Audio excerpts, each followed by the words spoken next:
Hello and welcome to Addressing the Challenges of a 2020 People Professional. I'm really honoured to have got a slot. It's a shame it's not going to be face-to-face, so I can't make it as interactive as it would have been naturally. But my name's Lucinda Carney and I'm the host of the HR Uprising Podcast. And the purpose of this is to share some of the insights that we've gleaned from people professionals like yourself over the last 12 months. So hopefully you'll find it of interest. I'll introduce myself because some of you may not know me. My background, I am also a people professional by background. I spent many years in corporate learning and development roles. I'm a chartered psychologist and I am also the founder and CEO of Actus performance management software. So we're all about creating a better workplace for people. And we do that by making sure that it's not just software we provide, we're also always trying to support our clients in giving them the best value. So things like the HR Uprising podcast are full of topics which hopefully are relevant to HR professionals. And also I launched a book a couple of weeks ago called How to Be a Change Superhero, and I was very lucky that it got to best-selling status. So that's what we do around our software. I'm a mum of two. I'm fortunate that I'm not really having to homeschool because mine are teenagers, and I can't wait to get back to netball. So without further ado, let me go into the takeaways that I'm hoping that you'll get out of this. First of all, what I want to do is share with you what the purpose of the HR Uprising podcast is. I'll also go into a little bit of detail about the sort of learnings that we've picked up from our community. So we've got quite an active LinkedIn group and other aspects of our community through social media that we're interacting with. I'm going to share the top 10 HR challenges, and it's interesting, since I offered to do this presentation, those have changed, which will be no surprise. So it might be quite insightful to share with you what people found important 6 months ago and what they find important now in terms of the topics that they're downloading actively. I'll share a few of the highlights and also where else you can go for extra resources if you'd like to know more about this. So, the HR Uprising, who is it aimed at? Well, we always said it's aimed at forward-thinking people professionals. So whether you're HR, OD, learning and development, but actually as it's broadened out, many of the topics we cover are suitable for people managers as well. But the idea, it's about us demystifying jargon and sharing knowledge. And I do a number of solo episodes, but I also bring on individuals who from two masterclasses, so other experts who are normal people, not just the usual suspects. So that's what we're all about. The actual concept of the HR Uprising is a bit bigger than the podcast. The idea is about us supporting, about networking and collaborating with people so that we can rise up and be valued. And certainly it's never been a more important time to be in HR, has it? And the role really could be elevated to a great degree as long as we are able to, I guess, value ourselves as well. So that's one of the things I feel quite passionately about, is that giving ourselves the knowledge and skills to add real value in our business will help us to get the respect that's deserved of this profession. Now, we launched 12 months ago with 6 episodes, and so we've done just over 60 episodes now, and it's June 2019 at the Festival of Work, and we went in to #1 in the Apple Business podcast charts, and we've stayed there for a week, which I was really chuffed about. Ever since then, we haven't missed a Monday. We bring out a weekly episode every week on a Monday, and we've reached 35,000 downloads in 105 countries, which is epic, isn't it? And if you want to know more about that, then you can just go to our website, which is www.hruprising.com, and you can see more about the back catalogues of episodes. So what have we learned over the 12 months from our community? One of the main things that I've noticed about people professionals, and this isn't just through our community, it's through other networking communities that I'm part of. I often shout out the HR Ninjas, which is on Facebook community, and I think they're very generous in terms of their feedback and very open and honest. And what I would say is that people professionals have definitely shown themselves to be resilient and optimistic. We did a spot survey a couple of weeks ago, And 57% of those in the survey believed that the workplace was going to change for the better as a result of this crisis. And let's face it, these people have been very, very stressed. People in frontline HR roles have had an awful lot of challenges and ever-changing information and to deal with over the last few months. I've noticed that people, they're generally really very generous with their thoughts and time. They're happy to share information and open to collaborate, although perhaps a little bit shy sometimes, backwards and coming forwards. And I'd really like to see us do more of that. I noticed that my US listeners and generally those on social media in the US tend to be a little bit more open or a bit more gregarious, it seems. Not that UK listeners don't want to share, it just seems that they're perhaps a little bit more reserved. So I'd love to see them do more of that, because generally people are more than happy to help. There's no doubt that HR is a highly, highly responsive and adaptable industry. The professionals out there have had to pivot and pivot again in response to law changes and supporting people. And I think that's a real key strength as a profession for people. In terms of the topics, though, it's interesting. I think, unsurprisingly, there's been a switch in focus from what I would discuss as more strategic topics to more here and now and immediate topics. And I don't think that's surprising, although I hope that the strategic topics will come back and will be of interest again longer term. Really, that's because I'd like to see us being seen as strategic. Often as a profession we are accused of not being strategic enough, so hopefully those other longer term topics will have time to start thinking of those again, and I'll explain more what I mean by that in a moment. And I also surmise that I think most HR professionals probably need to spend more time on self-care. They need to think about putting on their own oxygen mask before putting it on for those of others. When I see how people have reacted, and I've got some evidence in relation to the downloads that I'll share shortly. So in terms of our hot topics, I've noticed an evolution in the hot topics for HR Uprising listeners.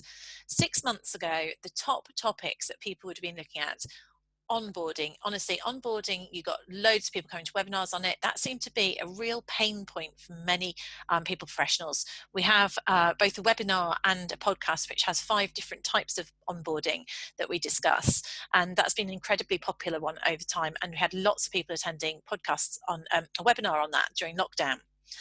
Again, to do with recruitment, practical interviewing was a very popular, a very, very popular topic, a very, very good episode that, actually, if you haven't heard it.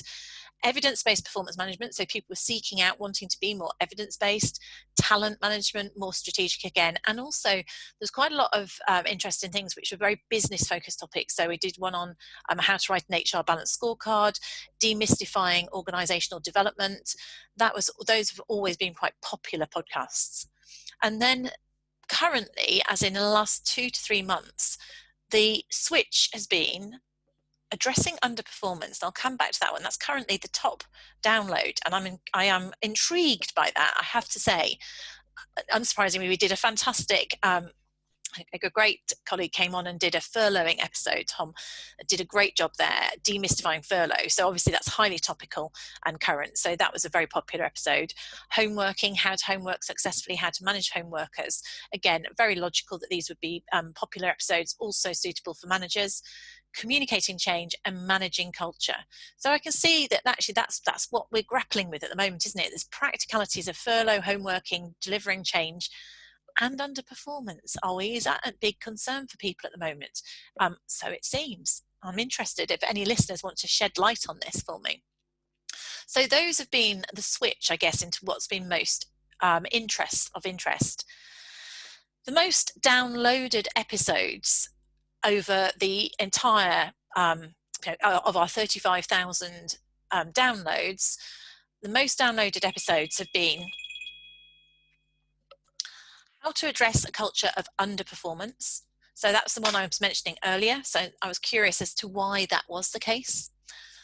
Power of effective teams. Now this one was involved with Belbin, and actually I think one of the reasons that this one's been particularly popular, team building is always a really key subject, but also the person that I had on is really a very She's a very, very good speaker, and it was a really, really useful and interactive podcast. So I can see why that was a very popular one. Another one, which is a culture change masterclass, a real popular one, which with a lady called Karen Gill. So those were the top 3 downloaded episodes. Furloughing Facts and Fact and Fiction, which I've mentioned just now. Clearly, we've all wanted to know more about that. So there's no surprise here in practical interviewing. So a number of those were popular before. And then we see the balanced scorecard, how to be a change superhero. I was quite pleased about that, seeing as I've just done a book on change, effective homeworking, vision, mission and values. Now that was a slight surprise to me on that one, as that being right up there. So showing us having a little bit more, maybe we're during this sort of opportunity to reflect that we might be reviewing our vision, our mission and our values for our businesses. And then again, what really works in performance management. So I'm seeing less about recruitment. Okay, the interviewing one was already a popular one, and more about performance and about culture and change. And still a few more aspects in terms of our strategic aspects.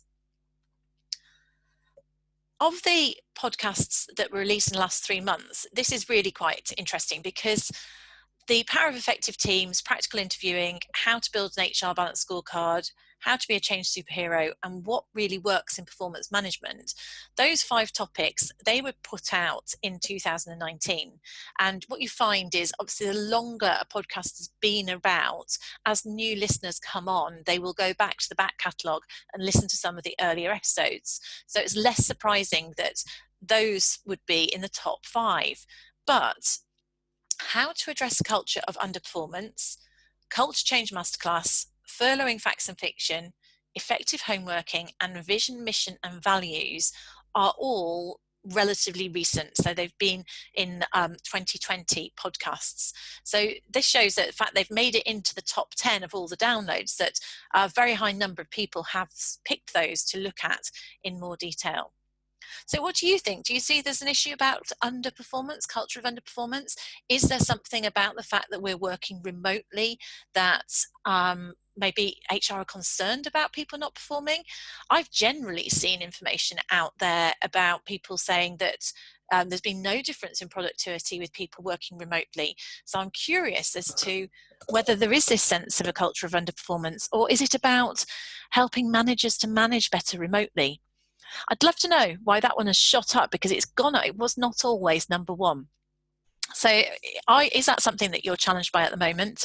I say there's a useful podcast, hopefully generally anyway, if you're dealing with underperformance. But this is clearly, as we're trying to move out of the abnormal circumstances, shall we say, it's quite clear that this is something that we need to be able to perform our way out of. So HR professionals are clearly looking deeply into that topic. However, I was disappointed, I think. I said I was surprised. I was quite surprised that these 2 episodes, which actually are pretty good episodes, haven't made the top 10.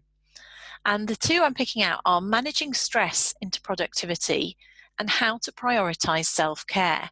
Now, I've had feedback from people that they are strong episodes, but what this made me think is that, are we so busy as people professionals bothering about other people's well-being that we're not finding the time to look after ourselves, and say to put on our own mask first?